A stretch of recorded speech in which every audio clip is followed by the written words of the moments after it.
마음의 빈자리 전도서 3장 1절에서 15절 말씀으로 오늘도 하나님을 경험하기를 원합니다. 오늘 본문은 저와 여러분 같은 인생에 있어서 마치 다양한 계절이 있는 것과 또 모든 것이 어떠한 시간과 목적을 가지고 살아간다는 것을 시작으로 말씀을 이어나가고 있습니다. 또한 하나님의 창조의 그 아름다움과 또 질서에도 불구하고 죄로 인한 사람은 여전히 그 마음이 공허하다는 거죠. 그 공허한 마음을 발견할 수 있다고 얘기합니다. 먼저는 이 말씀은 곧 하나님의 절대 필요성에 대한 그 절박한 반응을 위한 하나님의 은혜요 방법인 것입니다.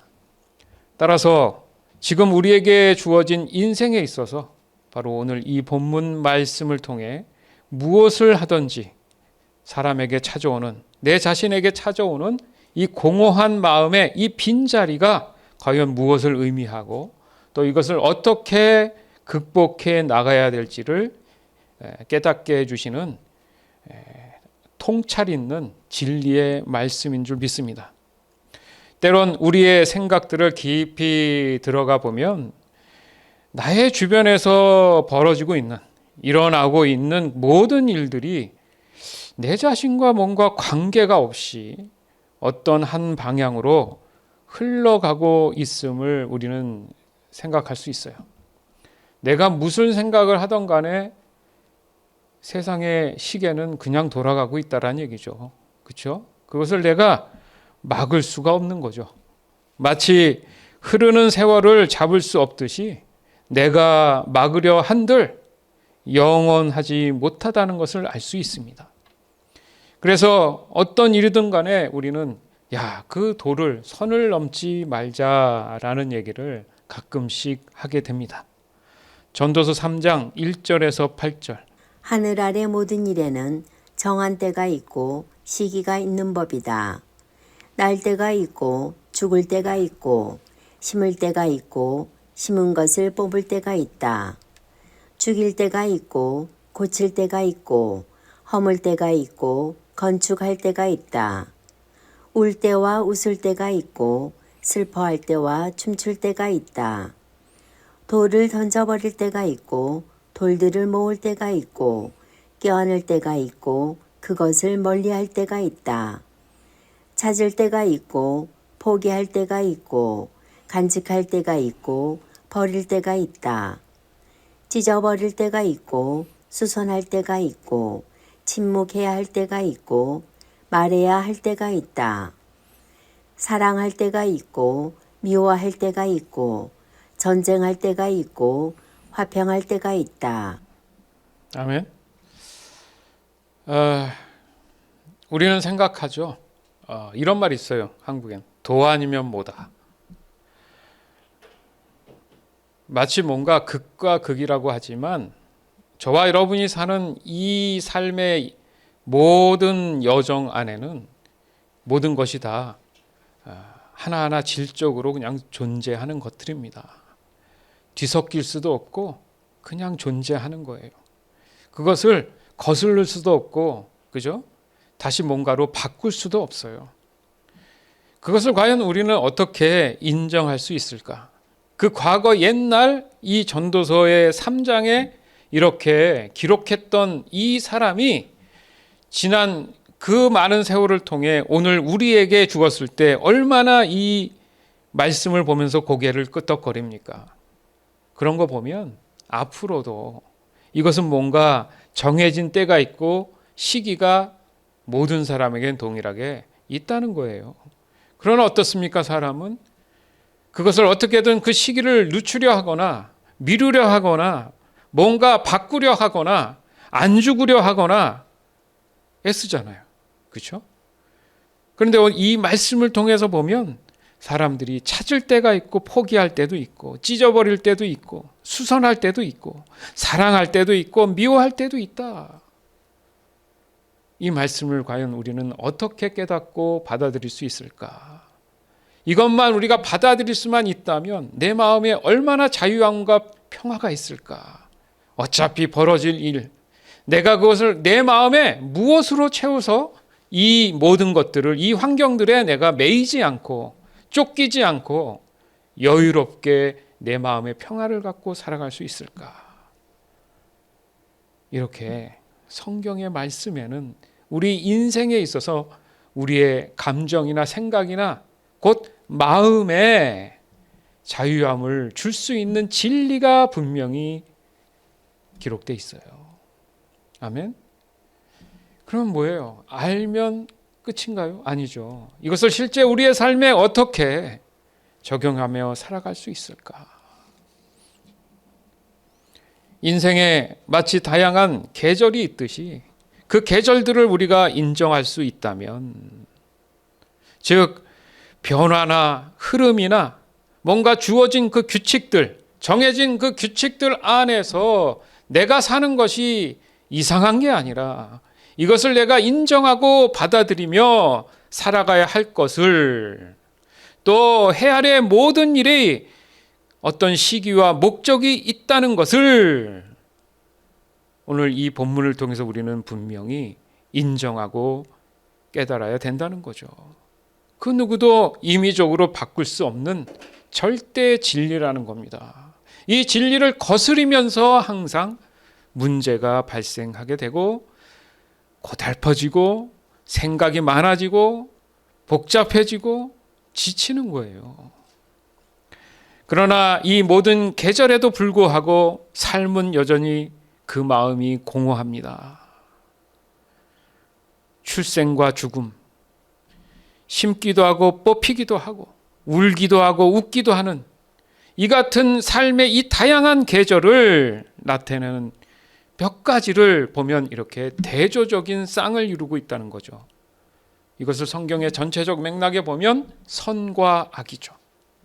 복과 저주죠. 선과 악의 개념이 뭡니까? 끊임없이 하나님께서는 이스라엘 백성들에게 성전 중심의 삶을 살아라. 그래서 다윗을 통해서 솔로몬을 통해서 성전의 건축, 성전을 세우는 일에 목숨을 걸었지만 그 대조적인 반대되는 그런 사람들 입장에서는 우상을 숭배하는 일, 이 두 라인이 지금까지도 이어지고 있는 거예요. 그게 바로 복과 저주고, 곧 복은 하나님이시고 그러면 저주는 무엇인가? 거기가 바로 마음의 빈자리라는 겁니다. 저주는 사탄입니다가 아니에요. 하나님과 사탄은 동등하지 않습니다. 그들은 하나님이 부리는 영이에요. 감히 어떻게 하나님과 동등한 영이 될 수 있어요? 저주는 뭐냐? 빈자리다. 뭐가 비었습니까? 마음의 빈자리가 저준 거예요. 과연 그것이 무엇이 비었는지를 오늘 본문을 통해서 우리는 알 수 있는 겁니다. 우리가 기쁨과 슬픔, 성공과 실패, 항상 이것을 분리해서 생각을 했단 말이죠. 그러면 안 돼요. 왜요? 하나님의 진리 안에는, 하나님의 우주적 그 마음 안에는 성공과 실패는 존재하지 않잖아요. 왜요? 하나님은 전지전능하신 분입니다. 하나님은 시간에 구애받지 않으시는 분이에요. 그런데 어떻게 성공이 있고 실패가 있습니까? 그 개념 자체가 무의미하다는 거죠. 그렇기 때문에 출생이 있고 죽음이 있고 심기도 하고 뽑히기도 한다는 이 모든 말이 다 그냥 포함되어 있는 우주적인 진리인 거예요. 그걸 사람이 선악을 안다는 이유로 판단해서 임의적으로 뽑아야 될 시기에 심으려 하고 심어야 할 시기에 뽑으려는 생각들 때문에 문제가 생기는 거예요. 그렇지 않습니까? 맞잖아요. 하나님의 말씀의 진리가 순종돼야 감에 있어서 불순종하니까 거스르는 게 되고 거기에 오류가 발생하는 거잖아요. 1 더하기 1은 2가 돼야 되는데 1 더하기 1이 어떻게 10이 될 수 있습니까? 뭐예요? 그렇게 억지를 부리는 것 자체가 진리를 거스르는 거잖아요. 그러면 답이 안 나오기 때문에 문제가 있는 것처럼 하나님을 믿고 하나님의 그 지혜를 따라 성령에 의한 삶을 사는 우리로서는 이 세상에 어떤 일이 벌어져도 하나님께서 그렇게 시기적절하게 하시는 모든 일이시기 때문에 내가 그것을 감히 관여해서는 안 된다는 얘기죠. 우리가 집중해야 될 게 과연 무엇일까? 여러분, 잘 되고 싶습니까? 세상이 말하는 성공하고 싶습니까? 그거 다 내려놔야 돼요. 아까도 말씀드렸지만 하나님은 성공과 실패는 존재하지 않아요. 하나님의 관심사는 그게 아니에요. 너 마음 안에 내가 있느냐? 그 빈자리에 내가 있느냐? 그것이 가장 큰 관심사인 겁니다. 하나님이 그 사람의 중심이 돼서 사는 인생을 생각해 보세요. 그 공식을 대입해 보라는 얘기죠. 성공과 실패 개념이 없다고 분명히 말씀드렸잖아요. 그럼 그 사람의 삶에는 전혀 그런 것들이 문제되지 않게 되지 않습니까? 그 누구가 이 저주받는 인생들을 거스를 수 있겠어요? 그럴 수 없다는 거죠. 사실 세상은 어떤 것을 결정할 때 정답이라고 하기에는 때론 다른 답이 더 합리적인 경우가 의외로 많습니다. 그죠? 그게 쉽게 얘기하면 유행 같은 거잖아요. 시대가 바뀌어서 다시 복고로 풍으로 뭐 이렇게 바뀌고 뭐 이렇게 해가면서도 계속 끊임없이 뭔가 돌지만 그때만큼은 그게 답인 것 같았는데 세월이 흘리니까 또 그게 답이 아니다. 이런 형태로 살아가는 것이기 때문에 우리가 우리의 인생을 좀 더 깊이 생각해 보면 왜 우리는 이런 모양으로 살아갈까 한 번쯤은 생각해야 되는 거예요. 그냥 젊다는 이유로, 어리다는 이유, 나이가 많다는 이유, 자기가 경험했다는 이유, 경험하지 못했다는 이유 때문에 거기에서 뭔가 결론을 내려서는 안 된다는 거죠. 그거 굉장히 위험한 겁니다. 다 살아보지도 않고 잘 알지도 못하면서 어떻게 결과를 유출해낼 수 있어요? 그럴 수 없습니다. 뭐가 문제가 있다? 그 문제가 있다는 의미는 지금 뭔가 공식이 잘못됐다? 그럼 공식이 뭐가 잘못됐는지를 찾아보는 게 중요한 거 아니겠어요? 그러나 사람들은 늘 그냥 결과만 가지고 결론을 내리려고 한다는 거죠. 즉 마음이라는 것을 정확히 정의할 수 있을까? 이겁니다. 여러분 생각해 보셨어요? 이런 거? 여러분이 살아가면서 여러분 마음 먹은 대로, 마음 하는 대로, 뜻대로 이루어졌어요? 전부 다? 그래서 지금 속 답답한 거 아닙니까? 하는 일마다 이게 마음대로 뜻대로 안 되고 갑자기 돌발사항 생기고, 예? 이렇게 하면 잘할 줄 알았는데 의외의 결과가 오고 또 의외의 결과로 낙심했는데 도리어 좋은 결과처럼 여겨지고 이 복잡한 속에 살잖아요. 예? 그런 거 보면 적어도 이 마음이라는 것은 내 것은 아니지 않습니까? 안 그래요? 내 마음 내 뜻대로 모든 것이 완벽하게 100% 됐으면 내 것이 맞는데 적어도 그건 아닌 것 같은 생각이 드는 거죠. 그런 의미가 확실하다면 그 마음이라는 공간은 사람에게 있어서 뭔가 비어있는 거예요. 근데 마치 그게 내 것인 양 생각해서 그 마음을 내가 쓰려고 하니까 반칙이죠. 쓰여지질 않는 거예요. 그래서 내 마음 내 뜻대로 안 되는구나 이렇게 얘기하는 거죠. 여기서 바로 이 비어있다는 말, 그러면 이것도 적어도 지난 과거에는 무언가에 의해서 채워졌었던 그런 공간일 수 있구나. 그렇지만 지금은 비어있는 상태구나. 즉 사람의 마음은 왜 비어있는 상태가 되었을까? 우리가 믿는 사람이니까. 안타깝게도 사람들은 그 마음의 빈자리에 끊임없이 뭔가를 채워넣으려고 애쓴단 말이죠. 그렇게 하면 되는 줄 알고 생각을 하는 거예요. 사람의 개념에는 그렇잖아요. 사실 그게 본능이죠. 자, 오늘 말씀이 왜 사람은 거기에 뭔가를 채워넣으려고 할까? 이건 누가 시키지 않아도 한단 말이죠. 자꾸. 그게 이제 말하자면 소유욕, 소유한다는 거잖아요. 그죠? 그러니까 마음의 만족을 위해서 뭔가를 채워 넣는 느낌이잖아요. 맞죠?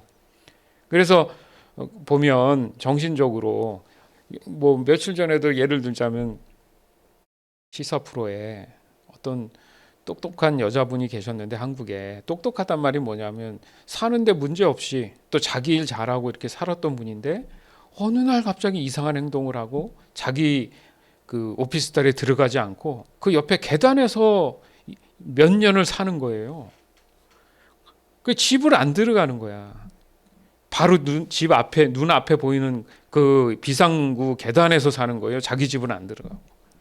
그 수소문에서 PD가 알아봤더니 몇 년 전에 그 자기 어머님, 친엄마가 돌아가신 거예요. 그 이후로부터 그 여자분이 이상해졌대요. 그래서 그 집에 못 들어가는 거야. 엄마가 돌아가신 집이기 때문에.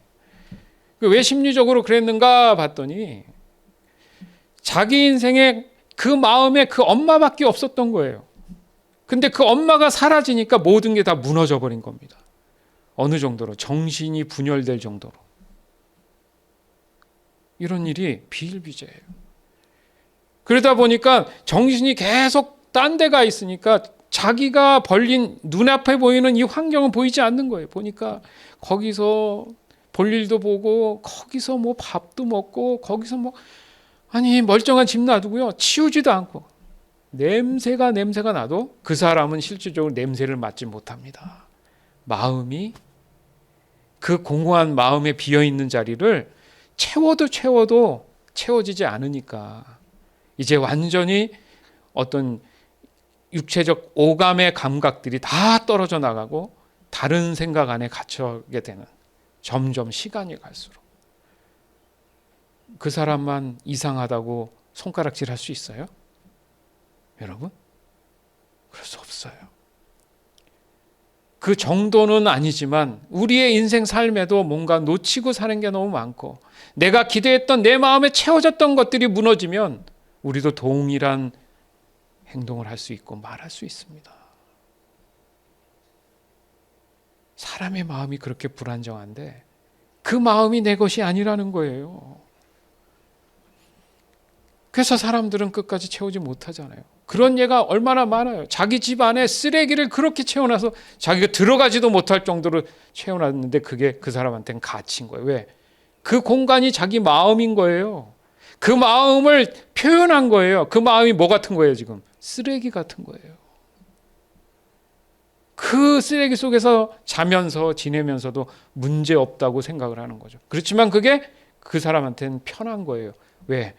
문을 여니까 그래도 뭐가 채워져 있으니까.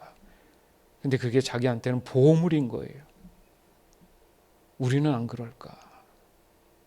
우리가 생각하는 그 마음의 빈자리에 무엇으로 채울 겁니까?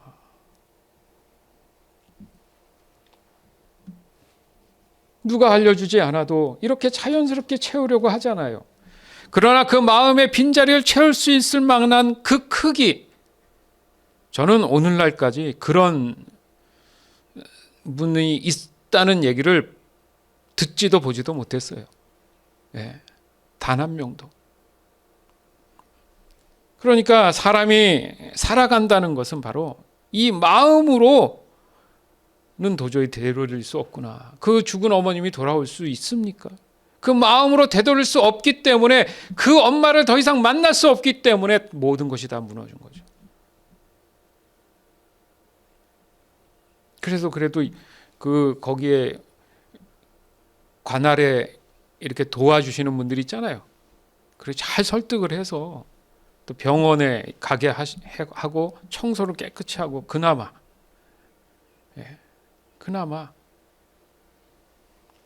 관심 가지고 그 사람을 그래도 구제해 준 거니 너무 다행이더라고요. 그렇지 않습니까? 내 마음으로 내가 미래를 정할 수 있어요? 그렇게 돼요? 아니죠. 얼마나 많이 바뀝니까? 예? 마음이. 그게 또 지금 현재의 삶은 어때요? 똑같죠. 갈팡질팡. 모든 사람이 느끼는 이 세월은 그저 어떤 한 방향으로 계속 흘러가고 있습니다. 저 자연을 보면 그래요. 맞잖아요.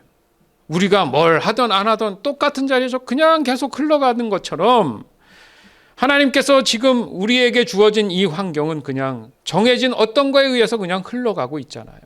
그게 제가 말씀드렸던 시간 개념이잖아요. 거기에 우리는 살아가고 있는 거고요. 그렇기 때문에 그저 어떤 한 방향으로 흐르는 것이 있음에도 불구하고 사람들은 어떠한 노력을 하면 그것을 바꿀 수 있다라는 허망한 꿈을 꾸고 살아가는 게 아니냐 이겁니다. 그러니까 그게 무의미하다는 깨달음을 깨닫지 못하고 있는 거죠. 그래서 사람은 만족이 늘 채워지지 않아요. 많은 걸 부자들이라고 얘기하는 사람들 있죠. 예? 그렇게 채워도 마음이 안 채워져서 나온 영화가 뭐예요? 오징어 게임이잖아요. 맞죠? 모든 걸 다 해봤더니 그래도 마음이 안 채워져서 한다는 짓이 그 게임을 만들었잖아요. 돈 많은 어떤 노인네가. 예? 그걸 했는데도 마음이 안 채워져서 결국 죽잖아요. 그럼 무슨 의미를 우리에게 주는 겁니까? 사람 마음이라는 게 그런 거예요. 학자같이 몇 년을 고생해서 준비해가지고 자격증을 하나 땄는데 자격증을 보면서 어떤 사람은 밤새 울었답니다. 왜 그러냐 그랬더니 내가 이것 달라고 진짜 먹을 거 안 먹고 진짜 아파가지고 감기 걸려서 고생했던 생각을 하면 이게 뭐라고 되게 아이러니하지 않습니까? 그것도 너는 그래도 그거라도 땄지 부럽다 또 이런 사람도 있고요. 예? 똑같이 공부를 하는데 진짜 악착같이 하는데 어떤 사람은 정말 남들 들어가지 못한다는 그런 대학에 같은 클래스에 있으면서도 참 한심두심 막심한 사람도 있죠. 남들은 못 들어가서 진짜 어떻게든 하려고 해도 이게 인생이라는 거예요, 여러분. 손가락질할 게 아니라 이게 인생이라는 거예요.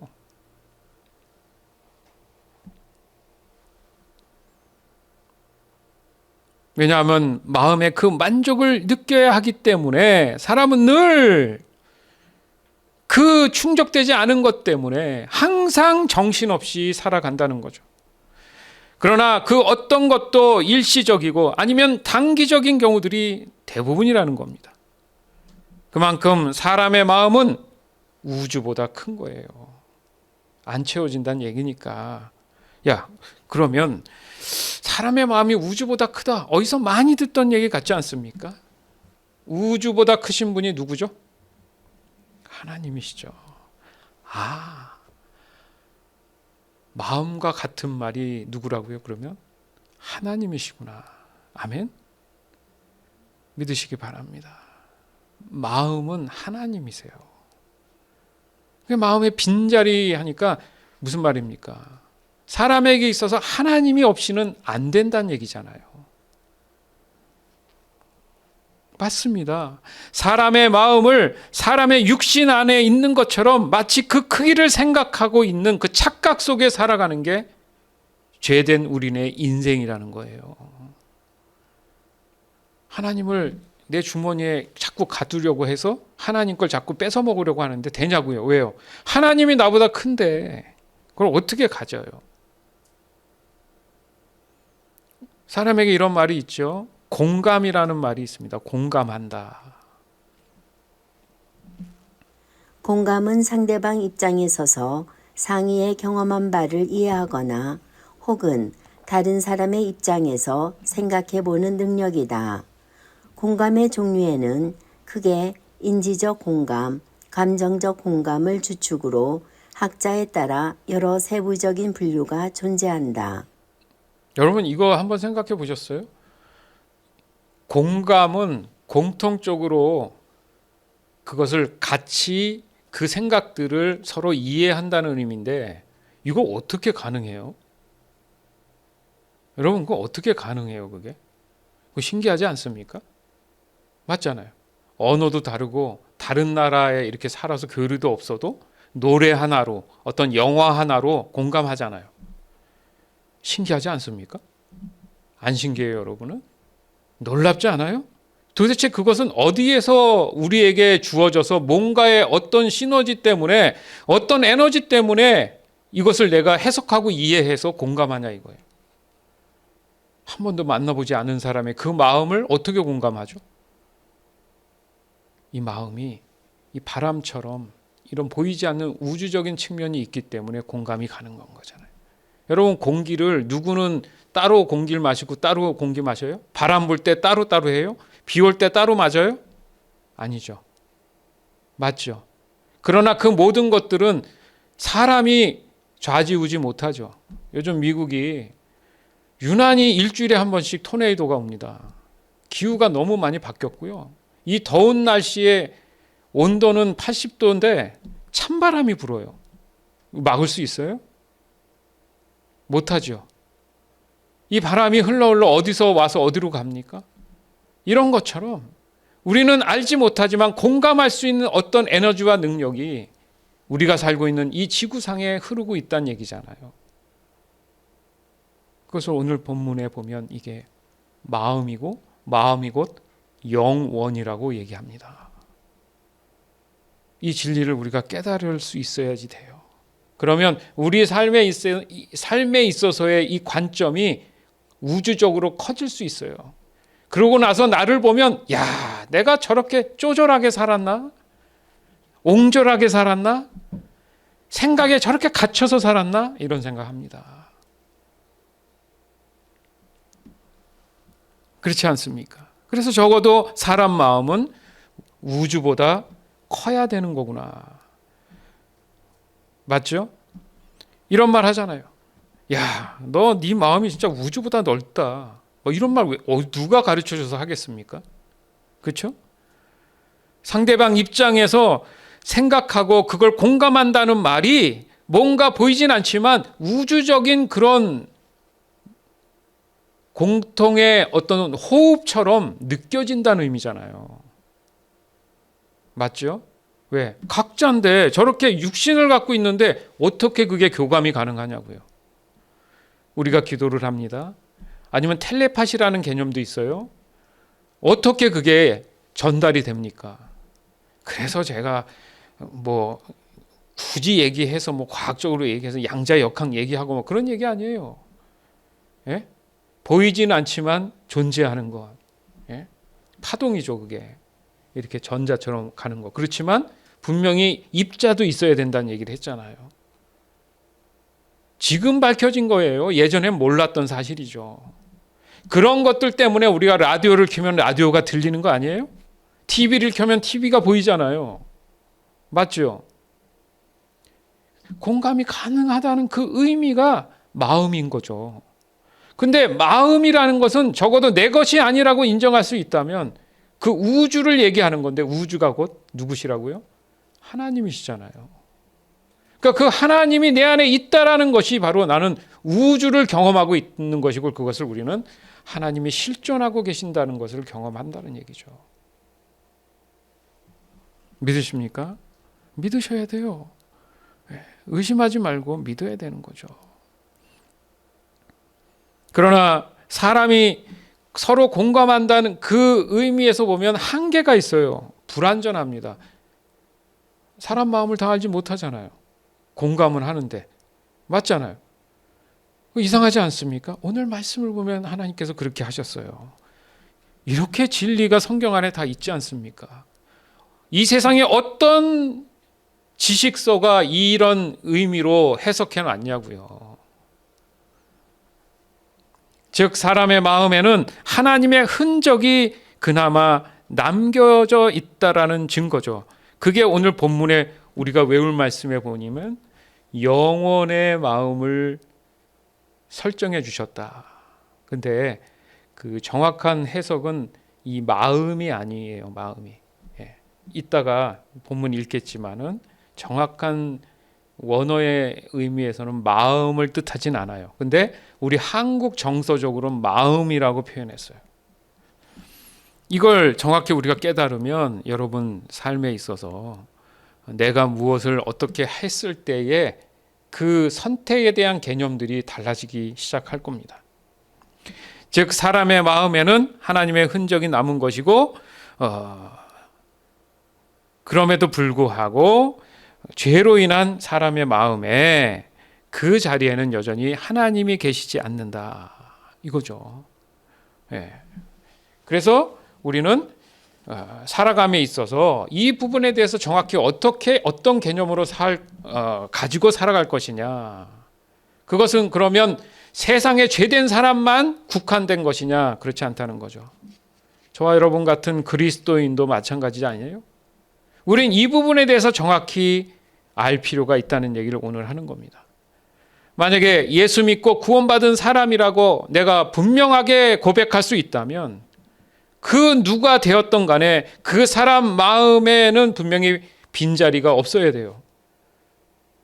마음 되시는, 우주 되시는, 우주보다 더 크신 하나님이 다 채워져 있어야죠. 그러면 그 사람 삶에는 어떤 것을 하든지 간에 그 마음에 전혀 문제가 없어야죠. 왜? 하나님은 문제가 없으신 분이니까. 아멘? 그렇지 않습니까? 그런데 저나 여러분도 살아가다 보면 어때요? 그리스도인이라 할지라도 때론 그 마음에 흔들림이 반드시 있습니다. 넘어지기도 해요. 갈등하기도 해요. 후회하는 일들을 왜 안 하겠습니까? 자, 여기에 명확하게 우리가 정리가 돼야 되는 거예요. 그러면 도대체 내 마음에 예수 믿고 구원받았다는 거면 내 마음에 무엇이 채워져 있어야 되는 것인가? 그렇기 때문에 우리가 그리스도인인 거예요. 그렇지 않으면 원래 그냥 사람입니다, 이렇게 표현을 했어야죠. 맞죠? 즉 그리스도, 구원자 되시는 예수님의 사람으로 불리워졌기 때문에 그 상태로 지금은 살아가야 된다는 얘기죠. 언제까지? 예수님의 재림이 있을 때까지. 이거 매우 중요한 얘기입니다. 하나님으로 채워져야 돼요. 하나님이 마음이신데 지금 우리가 현실적인 실존하는 현재의 문제에서의 내 마음에 채워져야 되실 분이 누구라고요? 지금은 예수 그리스도시죠. 요한복음 15장 1절에서 7절. 나는 참 포도나무요 내 아버지는 정원사이시다. 내 안에서 열매 맺지 못하는 가지마다 아버지께서 잘라내시고 열매 맺는 가지는 더 많은 열매를 맺게 하려고 깨끗하게 다듬으신다. 너희는 내가 너희에게 해준 말 때문에 이미 깨끗하게 되었다. 내 안에 있어라. 그러면 나도 너희 안에 있겠다. 가지가 포도나무에 붙어 있지 않으면 가지 스스로 열매를 맺을 수 없듯이 너희도 내 안에 있지 않으면 스스로는 열매를 맺을 수 없다. 나는 포도나무요, 너희는 가지다. 사람이 내 안에 있고 내가 그 안에 있으면 그는 열매를 많이 맺는다. 그러나 나를 떠나서는 너희가 아무것도 할 수 없다. 누구든지 내 안에 있지 않으면 그 사람은 꺾여서 말라버리는 가지와 같다. 사람들이 그 마른 가지를 주워다 불에 던져 태워버릴 것이다. 너희가 내 안에 있고 내 말이 너희 안에 있으면 무엇이든지 원하는 대로 구하여라. 그리하면 너희에게 이루어질 것이다. 아멘. 여러분 안에 예수님이 계십니까? 무슨 말이에요? 여러분 마음이라는 개념에 여러분을 실질적으로 움직일 수 있는 그 감각 안에 예수님이 계시냐는 얘기예요. 아니면 여전히 내가 예수 믿고 구원받았다고 하지만 내가 그것을 늘 조종하며 선택해 가며 살아가고 있지 않냐 이거죠. 이 문제의 결과는 뭡니까? 열매를 맺을 것이냐, 맺지 못할 것이냐. 7절 말씀의 마지막에 뭡니까? 너희가 내 안에 있고 내 말이 너희 안에 있으면 어떻게 된다고요? 무엇이든지 원하는 걸 구해라. 그리하면 너희가 이루리라. 아멘. 그렇습니다. 지금 우리의 실존적인 신앙은 그리스도 되시는 예수님이 내 마음의 빈자리를 채우고 계셔야지만이 예수님이 재림하실 때에 하나님이 그 사람의 우주가 되셔서 하나의 모습으로 변형되기 때문에 그때는 영원히 분리될 수 없는 그런 상태로 살아가게 된다는 거예요. 즉 우리의 실존적 신앙은 선악을 알지만 선을 따르기로 한 것으로부터 출발된 겁니다. 무슨 말이냐면 다른 사람으로부터 세상과 타협하며 살 수도 있지만 타협하지 않는 것을 따르는 거예요. 여러분, 자유의지에 대한 정의예요, 이게. 나는 기회가 됐을 때 A를 선택하면 세상 입장에서 너무 잘 살 수 있는데 성경을 비추어 보니까 이것은 선이 아니라 악이라 하니까 이미 그것을 아는 상태에서 아니야, 그래도 나는 구원받은 사람으로서 성경을 선택할 거야. 이게 자유의지인 거지. 내가 내 마음대로 내 뜻대로 하는데 내가 정해야지. 이게 자유의지가 아니라는 거예요. 다시 정리해 드릴게요. 실존적인 신앙, 믿음은 내가 분명히 선악을 알고 있지만 선을 따르기로 한 것이다. 이게 결단이죠. 이게 고난의 길이 될 수도 있음에도 불구하고 선을 따르려고 하는 거죠. 적어도 그런 사람들 마음 안에 누가 있습니까? 예수님이 계신다는 거예요. 그래서 내 말이 너희 안에 있으면 무엇이든지 원하는 대로 구해라. 왜? 결국 너는 선한 것을 구할 것이고 선한 것을 선택하며 살아갔기 때문에 너 마음 안에 항상 자유함과 평안이 있을 거다. 아멘. 그러나 포도나무와 가지지만 그 가지가 떨어져 나가면 내 마음 내 뜻대로 하다 보니까 그래? 어떻게 된답니까? 나를 떠나서는 아무것도 할 수 없느니라. 도리어 사람들이 그것을 꺾어다가 불에다 넣어 태워버릴 것이다. 멸망한다는 얘기잖아요. 이 말씀보다 더 어떻게 설명을 합니까? 이 진리를 뭘 더 설명을 해야 우리가 깨달을 수 있어요. 그런 거 보면 이것은 분명히 그 주체가 명확하기 때문이라는 걸 우리는 알 수 있습니다. 여기서 주체가 하나님이시죠. 그러니까 마음 자체가 하나님이시라는 거예요. 그럼 사람이 지금을 살아가면서 느끼는 그런 마음의 생각들이나 감정들, 그것은 그러면 어떤 의미를 가지고 있습니까? 질문할 수 있겠죠. 어렵다고 생각하시는 분들은 또 질문하죠. 우리가 죄의 본질을 우리가 계속 나눴잖아요. 뭐라고 했습니까? 선악을 알게 되면서부터 그것이 곧 하나님의 거룩한 신성을 모독한 결과로 죄라는 것이 들어왔다. 이렇게 나눴지 않습니까? 맞잖아요. 쉽게 말해서 사람이 이 선택을 한다는 의미 때문에 뭔가 지금 선택해 가야 된다는 것이 도리어 나한테는 짐이 되고 괴로움인 거예요.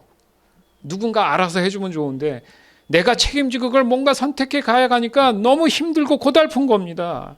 늘 갈등이 심화되는 거예요. 결과라도 좋으면 좋은데 불확실하니까 늘 잠이 안 오는 거잖아요. 맞지 않습니까? 이 얘기를 계속 우리가 나눴잖아요. 결국 죄의 본질을 따르는 사람들은 오늘도 여전히 그 선택의 문제 때문에 고달픈 삶을 사는 거예요. 피곤하게. 믿지 않는 사람들은 그것 때문에 세상적인 방법으로 채워나간다고 하지 않습니까? 한국도 지금 심각해요. 마약 때문에. 세상에 초등학교 앞에서 어떤 CCTV에 보니까 나이 드신 여자분이 애들 뭐 음료라고 해서 나눠주는데 그 안에 세상에 마약이 들어요. 왜 걔네들한테 나눠주는지 모르겠어요. 그러니까 마약 파는 사람들은 왜 연예인들이 많고 정치인들이 많은 이유가 돈이 많잖아요. 마약 장사하면 그 사람들이 돈벌이가 되잖아요. 돈 없는 사람들은 신경도 안 쓰죠. 그런데 이제 막 미국은 이미 들어와 있잖아요. 이렇게 생긴 것도 막 사탕처럼 생긴 거 막 애들 먹는다며요. 미국은 또 여러분 얼마나 두려운지 모릅니다. 나도 모르는 사이에 내가 마시는 음료에, 그래서 미국 사람들 누가 권하면 음료수 안 마신다고 하더라고요. 혹시 모르니까. 네. 그러니까 여러분도 조심하셔야 돼요. 누가 모르는 사람이 막 물, 음료 이런 거 좀 먹으면 안 돼요.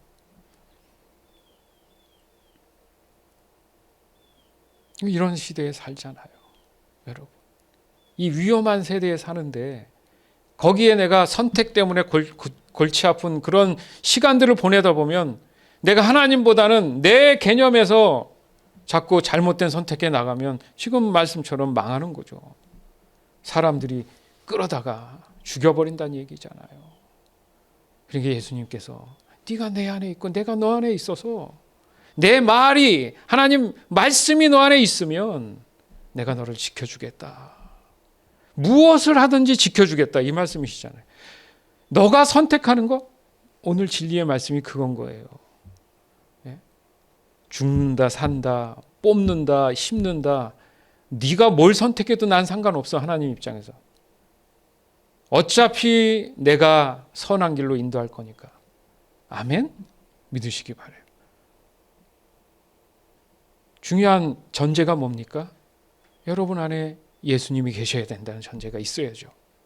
그랬을 때 스트레스 안 받는 거예요. 뭘 선택해도 내가 오늘 잘못 선택했네? 괜찮아. 하나님이 함께 하시니까. 결과를 보니까 그렇다는 얘기예요. 아멘?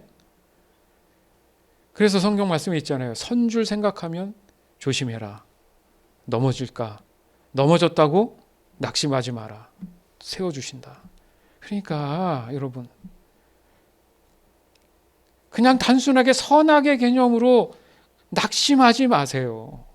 내 안에 예수 그리스도가 분명히 계시다면, 내 마음 안에 계시다면 무엇을 구하든지 뭘 선택하든지, 이 말씀이잖아요. 뭘 선택하든지 걱정하지 마라. 사도 바울이 풍랑 때문에 죽게 생겼는데 믿음으로 안전하게 어떤 섬에 갔죠. 그 원주민들이 모여서 앉아서 이렇게 째면서 음식 먹고 있는데 독사가 와가지고 물잖아요, 사도 바울을. 그래서 사람들이 막 화들짝 죽게 생겼다. 그래서 사도 바울이 털고 그 불 속에다 이렇게 뱀을 털어버리잖아요. 안 죽었어요. 무슨 의미가 있습니까, 거기? 사도 바울 안에 누가 있습니까? 예수 그리스도, 예수님을 만났잖아요. 다메섹 그 길가에서 만났잖아요. 그러고 나서 예수님이 그 사람 마음 안에 있다 보니까 무엇을 어떤 일이 벌어져도 지켜주시잖아요. 그럼 스트레스 받을 일이 없죠, 사도 바울은. 맞잖아요? 그럼 하나님이 일일이 뱀이 오면 하나님이 뱀을 탁 쳐주고 예수님이 쳐주고, 그게 아니잖아요. 벌어지는 일들은, 일상은 어쩔 수 없습니다. 여러분 삶에 벌어지는 건 그냥 어쩔 수 없이 흘러가는 어떤 정해진 설정이지만, 중요한 핵심 포인트가 그 빈자리에 예수 그리스도가 있는 사람은 어떤 일이 있어도 그것은 결코 그 사람 마음에 흔들림이 없다는 얘기가 되는 거예요. 아멘? 즉 사람이 하나님 마음보다 더 크게 되려는 그 교만으로 인해서 도리어 자기의 선택에 잘못된 심각한 결과를 가지고 오게 된다. 좀 더 쉽게 설명하면 마치 지금 우리가 예배하고 있는 이 건물을 생각해 보세요. 내가 이 건물보다 커지려는 생각을 하는 게 정상적입니까? 클 수 있어요, 여러분? 없잖아요. 그걸 뭐라고 생각해요? 사람은 말도 안 되는 지금 바보 같은 생각이라고 얘기하면서도 우리가 사는 인생에 보면 그러고 있다는 얘기예요. 전도서 3장 9절에서 15절. 일한 사람이 자기의 수고로 얻는 것이 무엇인가? 나는 하나님께서 사람들에게 지어주신 짐을 보았다.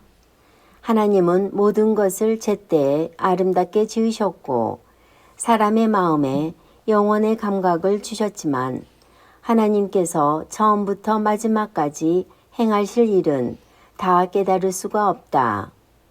내가 알기에 살아생전에 행복하고 선을 행하는 일보다 더 좋은 일은 없다. 이처럼 하나님의 선물은 사람마다 먹고 마시고 자기의 수고에서 만족을 느끼는 것이다. 하나님께서 무엇을 하시든지 그것은 영원하다. 그것에 아무것도 더하거나 뺄 수가 없으니 하나님께서 그렇게 하신 것은 사람들이 그분을 경외하도록 하기 위함이다. 지금 있는 것은 이전에도 있었고 장차 있게 될 것도 이미 있었던 것이다. 하나님은 지난 것을 다시 찾으신다. 아멘. 하나님의 개념에서는 사람이 문제라고 얘기한 문제는 문제가 아니라는 얘기잖아요. 너무 반가운 소식 아닙니까? 예? 여기에 보면 그 사람에게 지어주신 짐이 있고 반대로 또 사람에게 주신 하나님의 선물이라는 표현이에요. 두 개는 다른 의미잖아요. 그죠? 짐이 좋은 거예요? 나쁜 거예요?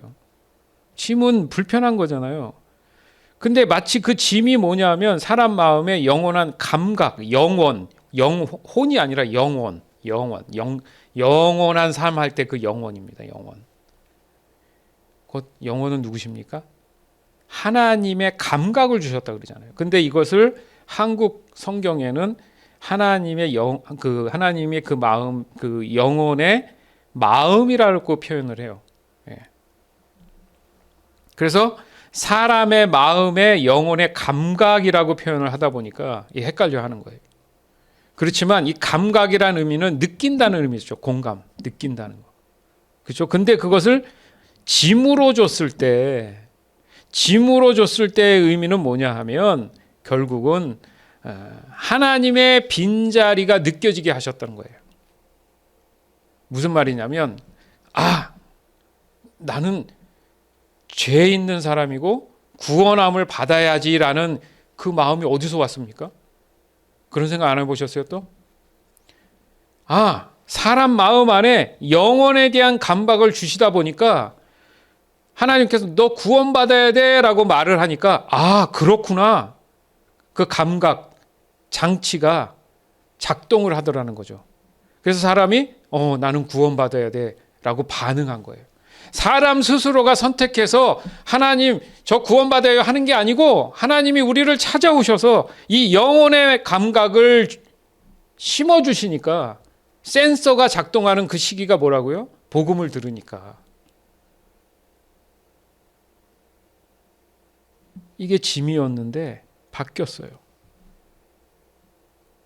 예수 믿고 구원받음으로 인해서 적어도 내가 영혼의 감각을 따라 하나님을 내 안에 모시려는 생각을 하다 보니까 12절에 내가 알기에 이제 깨달은 거예요. 내가 육신에 살아 생전에 행복하고 선을 행하는 일보다 더 좋은 일은 없구나. 더 좋은 일이 뭐라는 의미입니까? 먹고 사는 문제가 아니라 더 좋은 일이 깨달아진다는 거잖아요. 이처럼 하나님의 선물은 이렇게 나오잖아요. 여러분 먹고 마시는 거 저주가 아니에요. 자기의 수고에 의해서 만족을 느끼는 거 하나님이 그래도 감각을 주신 거예요. 영혼의 감각. 그러니까 사람이 행복을 느끼고 즐거움을 느낀다는 것은 영원과 그 관계가 있는데 곧 영혼은 뭡니까? 하나님이시잖아요. 하나님이 시작과 끝이고 알파와 오메가다. 사람은 영생한 삶을 살기 위해 이제 그 목적지를 향해 달려간다라는 의미에서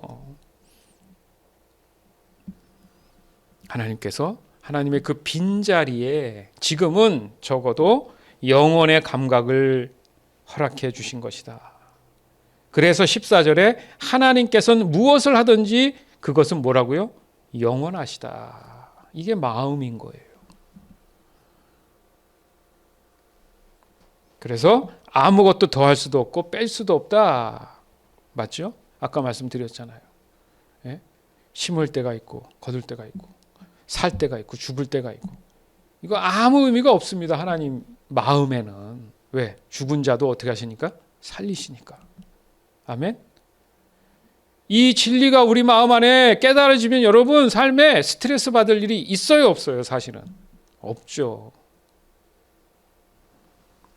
즉 하나님께서 우리의 마음에 영혼을 세팅해 주셔서 그 감각을 두셔서 구원에 대한 반응을 할 수 있도록 알게 하시려는 것을 주셨기 때문에 하나님께서 처음부터 끝까지 하시는 그 일들을 우리가 다 이해하지는 못하지만 우리 삶의 인생의 의미와 목표를 내 스스로 찾기에는 한계가 있지만 도리어 그 공허한 마음의 그 자리에 반드시 채워줘야 될 것이 무엇인지를 알게 하시려는 하나님의 은혜라는 거예요. 그렇기 때문에 우리가 하나님의 이 선물을 받았다는 깨달음만 있다면 우리는 늘 감사와 하나님을 경배하고 영광을 돌리는 일에 우리가 스스로 앞장서게 된다는 겁니다. 즉 그리스도인으로서 우리는 삶의 궁극적인 그런 목적이 하나님을 사랑하고 섬기는 것이 돼야 된다. 그것으로 인해서 결과적으로 우리는 내가 사는 참 의미와 성취, 성공에 대한 그런 마음의 자유함, 기쁨이 주어지게 된다. 자, 여길 정리해 보면 같은 말이 지금 존재해요. 하나님은 곧 영혼이시고 영혼은 곧 우리가 표현하는 마음인데 결국 그 마음은 뭐냐? 하나님의 사랑이다. 맞죠? 아니 내가 살아가는 사람이 있다 그러면 그걸 어떻게 알아요? 손에 잡힙니까? 보이진 않지만 느껴지죠. 뭘로요? 마음으로 느껴진다 하지 않습니까? 그러니까 궁극적으로 그 마음 자체가 사랑이 된다는 거죠. 우리의 마음의 공허함에 대한 그런 해결책이 뭐냐고요? 다 말씀드렸어요. 하나님 안에서만이 하나님 안에서만이 발견될 수 있는 거구나. 마음 되시고 영혼 되시고 사랑 되시는 그 하나님 안에서만이 가능한 거구나. 즉 진정한 성공, 성취는 오직 하나님과의 관계에서만 찾을 수 있다라는 겁니다. 따라서 오직 하나님만이 우리의 가장 깊은 그 갈망을 만족시켜 주실 수 있고 바로 삶의 의미와 목적을 주실 수 있다라는 겁니다. 믿으시기 바라요. 또한 하나님이 우리의 마음의 주인 되심을 인정하고 그것을 믿음으로 받아들이는 것, 바로 그분께 돌이키는 일이라는 거죠. 무슨 말입니까? 하나님이 그 사람 마음 안에 다시 임재할 수 있다는 얘기죠. 즉 우리는 온 마음을 다해 하나님을 찾고 하나님을 우리의 삶의 중심으로 삼아야 된다. 온 마음? 나는 내 마음이 없는데 무슨 말입니까? 내 마음에 빈자리가 있습니다. 그 빈자리에 하나님이 들어오셔야 됩니다. 이 말이잖아요. 마음을 다한다는 얘기가 뭐예요? 제 마음에 빈자리가 있습니다. 보여드릴게요. 이 얘기예요. 내 마음이 실제 존재하는 게 아니라 누가 이런 진리를 서로 나누겠습니까? 그러니까 안 되는 거죠. 내 마음을 다했는데 왜 안 되지? 이해를 못한 거죠. 제 마음이 비어 있어요. 하나님 오셔서 원래 하나님 자리에 들어오세요. 이 얘기인데 이걸 누가 안 알려주면 모른단 말이죠.